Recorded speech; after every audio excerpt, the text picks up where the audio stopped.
Kai spent the rest of his shift distracted enough to be dangerous. Not visibly. Years of exhaustion had trained him to function while miserable, sick, anxious, or half asleep.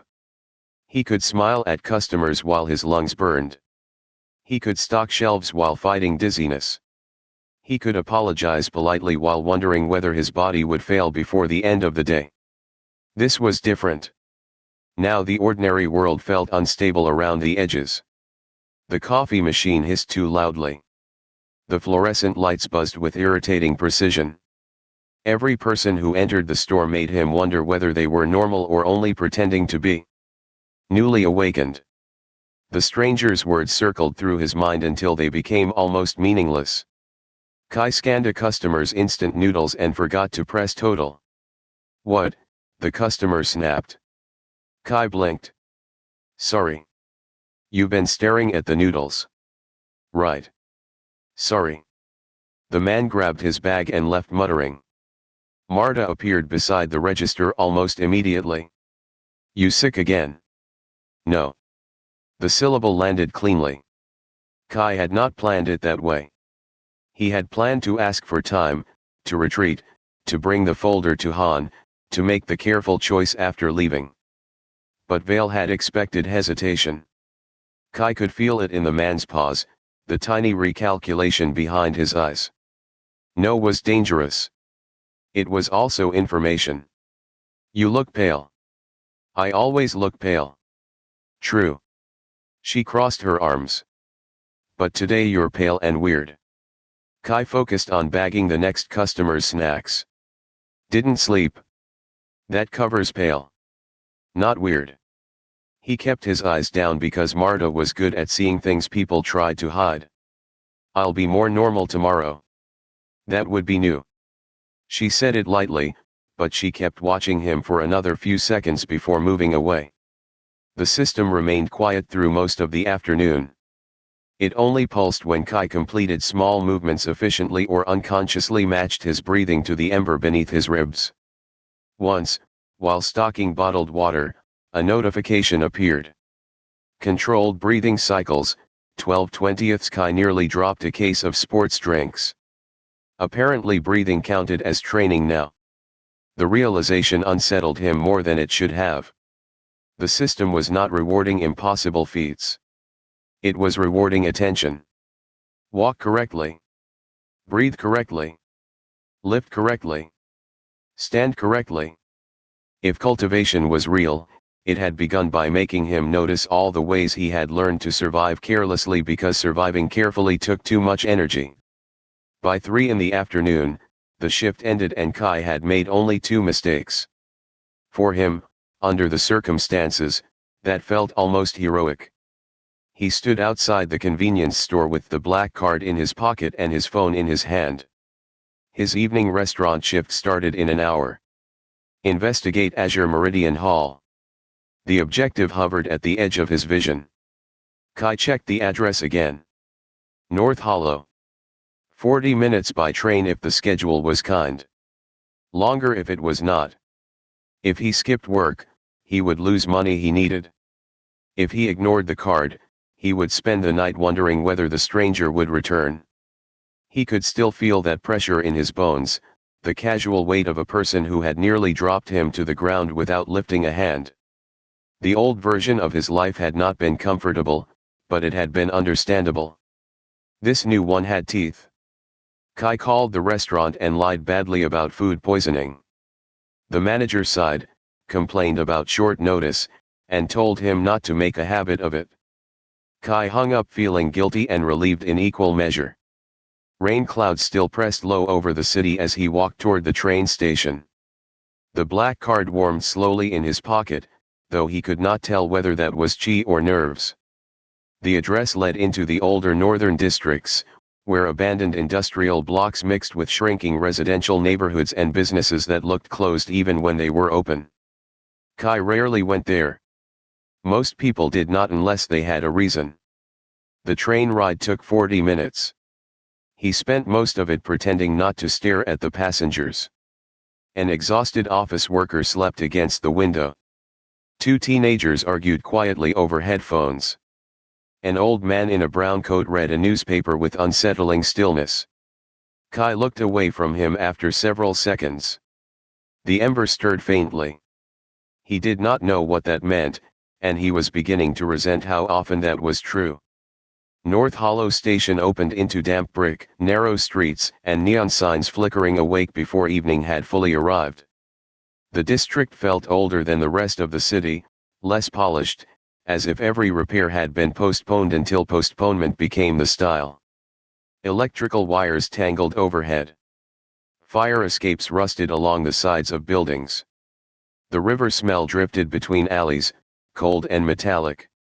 The station exit put him beneath a cracked awning where rainwater fell in uneven threads. People moved around him with the practiced impatience of residents who knew which puddles hid broken pavement. A delivery rider cursed at a locked gate. Somewhere nearby, metal shutters rattled down over a storefront even though the evening rush had barely begun. Kai checked the address again, then checked it a third time because the act of looking at his phone gave him something ordinary to do with his hands. The map insisted Azure Meridian Hall was less than 8 minutes away. The street signs insisted he should turn into an alley that looked as if it had been designed by someone who disliked witnesses. He almost called Mina. His thumb hovered over her name long enough for guilt to settle in his stomach. What would he say? That a stranger had given him a black card and now an invisible panel wanted him to enter a hidden cultivation hall? Mina would ask 12 excellent questions, and he would have no answers except the kind that made people worry. He put the phone away. One secret at a time, he told himself, and hated how quickly that sounded like a habit. Kai followed the address toward a side street where foot traffic thinned. His chest tightened. Not illness. Nerves. The ember answered anyway. Azure Meridian Hall stood between a shuttered tailor and a shop with papered windows. It was a narrow 3-story brick building stained dark by decades of rain. No sign hung above the door. The windows were covered from inside. Only a faint light behind the frosted glass entrance suggested anyone occupied the place at all. Kai stared at it. This is how people disappear, he muttered. Objective nearby. You are incredibly bad at comfort. The system did not respond. He considered leaving. Not dramatically. Seriously. He pictured turning around, taking the train home, showing up at school tomorrow tired but unchanged, pretending the warmth in his chest was none of his business. Then he remembered the stranger saying something hungrier might notice. Kai pushed open the door. A bell chimed overhead. The interior smelled of sandalwood, old paper, and rain drying from coats. To his surprise, the building looked like a bookstore. Tall shelves lined the walls from floor to ceiling, crowded with volumes whose titles ranged from modern philosophy to ancient poetry collections. Warm lights hung above the aisles. Somewhere deeper inside, a kettle steamed. The floorboards creaked under his shoes with a sound too deliberate to be accidental. Near the entrance, a display table held used exam guides, local history pamphlets, and a stack of poetry collections marked half off. If someone glanced through the window, that was all they would see, a struggling specialty shop in an old district, kept alive by stubborn taste and cheaper rent. But the air changed 3 steps past the door. It pressed lightly against his skin, not resisting him, only noticing. The ember in his chest answered with a nervous flicker. Kai had the uncomfortable sensation of having walked into a room that had been expecting him without being pleased about the inconvenience. The sudden normalcy made him more cautious, not less. Behind a wooden counter sat a young woman with silver-rimmed glasses and dark hair tied into a loose braid. She looked up from her book as he entered. Her eyes settled on him, then narrowed. Not hostile. Assessing. You're leaking chi, she said. Kai froze halfway off the entrance mat. Hello to you too. The woman sighed and closed her book. Newly awakened. He touched the card in his pocket. Someone gave me this address. Someone. A man in a dark coat. Tall. Polite in a terrifying way. Elder Shen, she muttered, not sounding pleased. Of course. Kai glanced back toward the door. She noticed. If he wanted to hurt you, you would not have made it here. That is also not comforting. It was not meant to be. The honesty startled him into silence. She came around the counter and stopped several feet away, giving him enough space that he did not feel cornered. Up close, she looked only a few years older than him, but there was a steadiness in the way she stood that made age difficult to guess. My name is Lena, she said. This is Azure Meridian Hall. It is a public-facing archive and low-level assessment site. Kai looked around at the shelves. Public-facing. The normal customers think it is a specialty bookstore. And the abnormal customers. Try not to call people abnormal while standing in a hidden cultivation hall. Right. Kai swallowed. Sorry. For the first time, her mouth twitched as if she might smile. Come in properly, Lena said.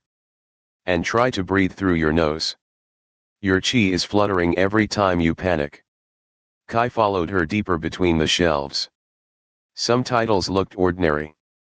Others made him slow despite himself. Foundations of Meridian Theory. The 42 Principles of Spiritual Compression. Applied Dao Structures. Lena glanced back. Yes, those are real. They're just sitting out. Most people cannot perceive the important sections. To them, half the pages look blank or tedious. And to me, that depends on whether you calm down long enough to look. Kai shut his mouth. They reached a seating area near the back of the shop. Low wooden tables surrounded a kettle resting over a compact heater. The air felt quieter here, as though the room had been insulated from the city's constant pressure. Lena gestured for him to sit. Kai lowered himself carefully onto one of the cushions. Warmth spread through his legs at once. He stiffened. Formation cushion, Lena said. Minor recovery effect. Safe for mortal bodies. You lead with that after I panic. You panic often. He thought of school, work, bills, his lungs, the stranger in the alley, and the glowing panel nobody else could see. Recently, yes.